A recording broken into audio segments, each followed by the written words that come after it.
everyone. Welcome back to the Far Out Wisdom podcast. As I mentioned in the last episode, that I took a break from social media, I kind of feel like it's necessary for people to say, I want to tell people, give social media a fucking break. So I noticed along the way I have been on Facebook. Well, when social media started to come about. So Facebook was made, I believe, in 2004. And I was the generation of AIMS. It's AOL, and I remember looking for people to kind of have a chat. And what you do is you search for people, and you get connected to people from different states or countries and things like that. So that was my day. It wasn't. I wasn't really addicted to it. My brothers and sisters were not addicted to the internet. My older brother, used it majority of the time, but during that time, we were the generation that still went out and about. We still walked home from school. We still hung out, at the mall and things like that. But this was in the 90s, so it wasn't, AIM was not, it was a big thing among the youth, but we didn't really get glued onto the computer or things like that. And even though my dad did not allow it, because the internet was really expensive during that period of time, so it's not cheap as what you see today. I remember, I feel like we used I think it's Netscape to download music. We didn't have YouTube during that period of time, so we searched for music to listen online, R&B and things like that. So we had like a lot of the music videos, MTV and things like that. That's where we got our entertainment. But no YouTube, no Facebook, nothing like that. And that was like 1999. And then I remember I had my first social media account. I believe I was 17. It was MySpace. No, I lied. I think I was 15. I don't remember the time, but I was not really a social media addict. Even when I had MySpace, and MySpace is still in existence, surprisingly. So I used my MySpace as a way for me to kind of put forth my music, because I was making music during that period of time. And that was it. I didn't get addicted to it. I wasn't on my phone constantly or anything like that. And then I made my first Facebook account in 2010.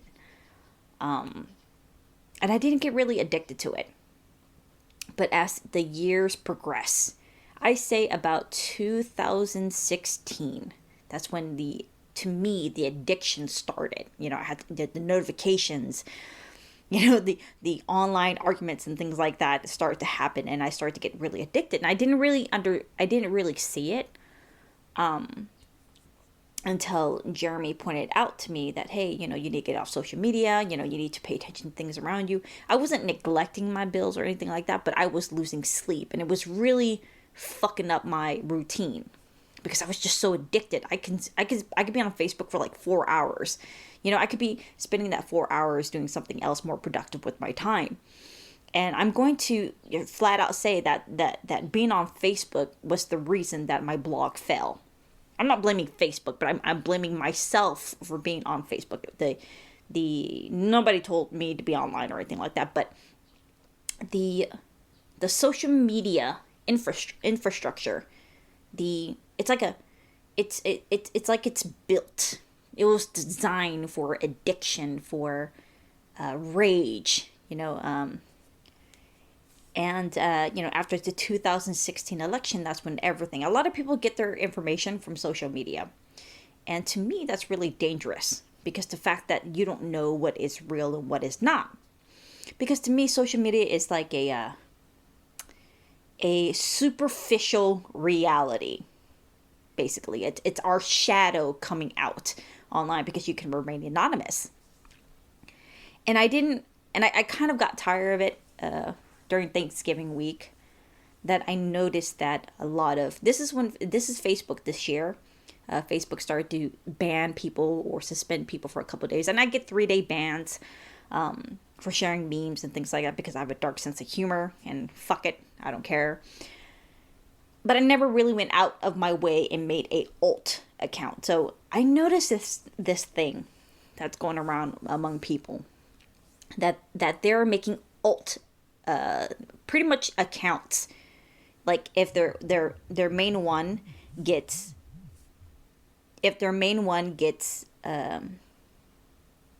suspended, 3-day suspension or a month, then they go to their other account, and if their second accounts get banned, or if they're, and so forth and so forth. And I'm thinking to myself, dude, just get the fuck off of social media, and I don't see the point of making alt account. That's the addiction that's filling our brain with dopamine, and people cannot live without the social media. And I definitely agree with this, and because I see it in myself, and I didn't really pay attention to the things in my personal life as well, and what I need to fix, and I was in denial. But I see people making like 10 accounts. It's like, dude, just get off social media. Go into the real world, relax, chill out. And I wanted to throw my phone the last time I was on Facebook about a week ago. And I got into like this online argument like everybody else who doesn't. And to me, I feel like social media has not destroyed, but it deteriorated debate. And this person would just call me names and things like that. I'm a big girl. You can call me anything you want. I really don't care. But social media has dumbed down us. As humans have done great things. We sent the man to the moon. we discovered vaccines that prevent diseases. We done these great technological advances, but then social media was introduced, and boom, loads of information. I say it's an overload information generation, basically. And we don't know what's what anymore. And I it's really sad to see, and because it's just like people are beginning to go after one another. This mob mentality. I swear to God, people actually think, like the anti-fascists actually believe that they're fighting actual Nazis, and then we have the right actually think they're fighting communists. And majority of, I'm going to say this, but majority of these quote unquote anti-fascists are communists. They that's for another topic. But and I everything is not beginning to crumble, but is that we're living in this digital, superficial, kind of like a narcissistic, degenerate of ideas. Not degenerate, but like the deterioration of ideas exchange. And it's people after this person, people after this person. And so I want to share you guys something that I watched the other day. It's if you guys are probably familiar with Dr. Jordan Pearson, and he talks about this in an interview he did back in July. And he talks about mob mentality on the internet, which I thought was pretty interesting. And let me play that for you. Let me get to the comment section and share with you what he says, which he pretty much nails what's going on. And of course, the SJW, the people who don't like him, went after him because of the fact that he got teary-eyed when he talks about things like this. And I definitely agree with him. So I'm going to play right now and let you guys listen to that. It's mob mentality on Twitter. Courage earlier, one of the things that I have watched quite frequently is the way that people respond to being mobbed on Twitter. Yeah. Now I've almost stopped looking at Twitter. It's been about 3 months that I've taken a Twitter hiatus, let's say. I still post. I don't even have my password anymore. I send what I want to post to a third party and they post it because it keeps me out of the... An antiseptic distance. That's right, exactly. And that's exactly the right way of thinking about it. People, civilized people, and I mean that in civilized, socialized people, cannot tolerate being mobbed.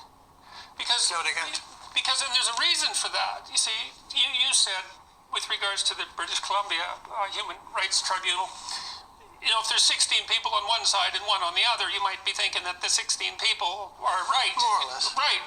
But then you think of the situation where you've said something on Twitter and, 1,000 people mob you publicly. I mean, your first response is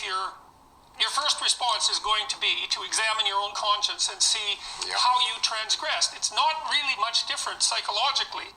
I mean, it's lesser, I suppose, but it's not that much different than waking up one morning and coming to your door and finding a mob of your neighbors angrily aggregated on your lawn. It's a terrible shock for people, and it really hurts them.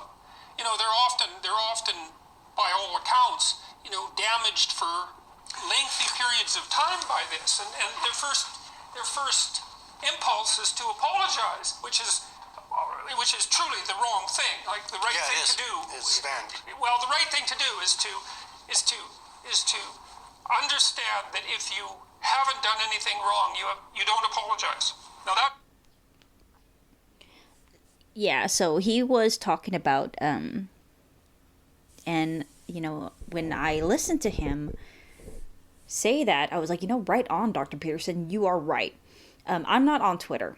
So I removed myself on Twitter about, I think 4 years ago, because I'm not a Twitter person, and I know that it's a cesspool of far leftists.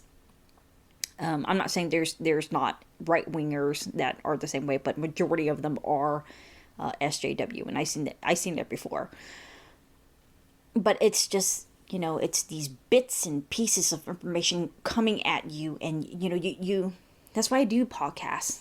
That's why I started to do podcasts, because just like I mentioned early in the beginning, why I made this podcast is because when I was writing for a blog, and I also wrote for IdeaPod. It's a social media, and it's really cool. Check it out. But doing this podcast, I can talk about my ideas a little bit more further, and get into details what I'm thinking. And in the process, I'm learning with you guys. And what Peterson was trying to say was that, even thinking incorrectly or thinking outside the box, a lot of people go after like a mob, instead of it being a physical riot, it's more like a digital riot. And so you get notifications, people are attacking you, and I will talk about, the time that I set the communist flag on fire. If you guys are listening to me and you guys are friends on Facebook with me, you guys probably seen that video. And I was getting messages from people who were like offended. They call me names. They call me fuck you, you capitalist pigs, capitalist pig, fuck you, bitch. You're saying all these things to me, and I know damn well that these people would not say this to my face. And so with social media, it kind of protects you from reality, because damn well you're not going to fucking act like this in person. And so for me, I made it a principle. I make sure that the way that I am online is the way that I'm on my podcast and the way that I'm in person. I cuss like a storm. I cuss like a sailor.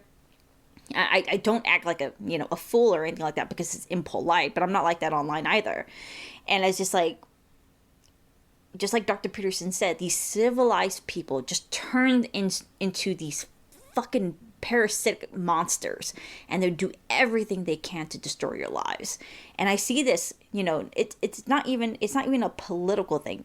I see Christians act like this. I see atheists act like this. I just see, just like Peterson said, civilized people that you normally see in church or something act like a fucking fool online. And they can remain anonymous. They can conceal themselves. And just like Carl Jung was talking about, it gives the opportunity for your shadow to emerge. You become the individual that you don't normally see yourself operate when you're conscious. So it's just, I just wish that, a lot of people, come to the conclusion like I did. I'm going to take breaks at a time. I'm going to check my social media every 3 days or so. But for the month of December, I'm going to take a break from it in general and spend time more with my family, to deal with other things and work on this podcast. And I got like 4 episodes are already, planned out in the process. I'm getting a lot of things done. I'm productive. I'm not glued onto my phone. And I noticed that a lot of the physical symptoms that I had, I was getting, it's not the fact that I was depressed because the fact that I was jealous, because I'm not a jealous person, but I was depressed at the fact that I was seeing how people that you normally see out in public smiling at you, but will immediately talk shit behind your back when they're on social media. And it's sad. When you think about it, it's really sad when you think about it like that. And so I hope that, things change in the process and we go back to being, civilized individuals and treat each other with respect. Even enemies treat each other with respect. And have some dignity with yourself, And, especially politics, and especially 2020 coming up, here in the United States. I don't, wherever you're listening, you understand the politics in America is going to affect other countries as well. Because a lot of people are really a big fan of America and what's going on in our little world. It just, things are just people are just acting like fucking animals, and seeing, lives getting destroyed. I'm seeing my friends getting doxxed. I get called a fucking Nazis. My friend get called a Nazis. I get called a white nationalist, white supremacist. And, what? Motherfucker, what? How am I a white supremacist? How am I a white nationalist, a Nazi? And I remember one time somebody called me a fucking Marxist. I'm not even a Marxist either. And it's just adults acting like fucking toddlers in a playground, calling each other names. And you know what? Free speech, man. You can call me whatever the fuck you want. And I go, but I'm not, I'm not going to engage with you. You're going to act like a fucking baby, And so it just got worse. It just, it's just the way that people treat each other. It's like we haven't learned anything from our fucking past. And it's 2019, almost 2020. And, we're still, treating each other like pieces of shit. I mean, sure, we are pieces of shit, but damn, the things that us fucking humans have done to each other in the past. I mean, don't these people freaking watch documentaries and shit like that? When that hate grows within you, you would do everything in your power to destroy that person. And, especially with the politics, social media just makes it really worse. And, go out, man. Live the world, It's not, social media is not what it's like in the real world, And, you will be much happier. Everything that you see on Instagram, everything that you see on Facebook, it's just a facade. And like I said earlier, I try to live like I live. I try to act like how I am on social media. And hey, I have a fucking sense of humor, a dark humor. I'm not afraid to be vulnerable. I'm not afraid to expose who I am because I have flaws. My filters is not going to erase the pain that I'm going through, you know? And a lot of people have that, you know, they have that mentality that the likes is going to make you fucking happy, you know? Stop. Just stop. Happiness, it's subjective, sure. I know damn well you're not going to get fucking happy. You're not going to be a happy person if you're just fucking stuck and glued to your phone all the time. Do something productive. Fix your house. I don't know. Start cleaning the yard that you've been wanting to do for 2 weeks. Record a fucking podcast. Start writing. Do poetry. I don't know. You know, get out there. Live life, you know? And as always, guys, you know, that's all I have to say, but stay far out.